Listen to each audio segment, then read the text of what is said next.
C-124. One of the Vietnam aircraft. Right after Korea, this thing. Yeah, and then Now, they could drop that. That's another deck above us.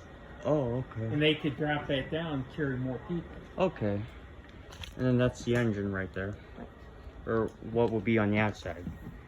I think. But you can see the early webbing. That pretty much is what they still have.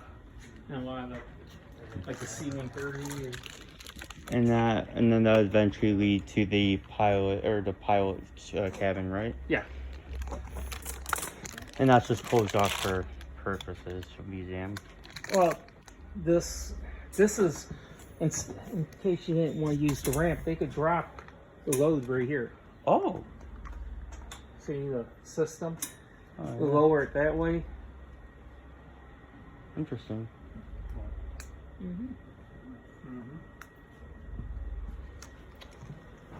More steam. Oh, hey, Dom, you're talking about the pilot back there? No. Right here's the cockpit. Oh, okay. I'm sorry. Yeah, I got kind of confused too. That's a tail. This. And I think that's a crew berthing right there. Okay. Bunks. This is this like what the front or like the officers would go in? No, this is where the enlisted. The officers would have a nice seat to sit on. Oh, fair enough. Unless they're in the army or their paratroopers. They use the paratroopers down here too. Yeah, because like don't like paratrooper officers lead the front? Or... See, how did the...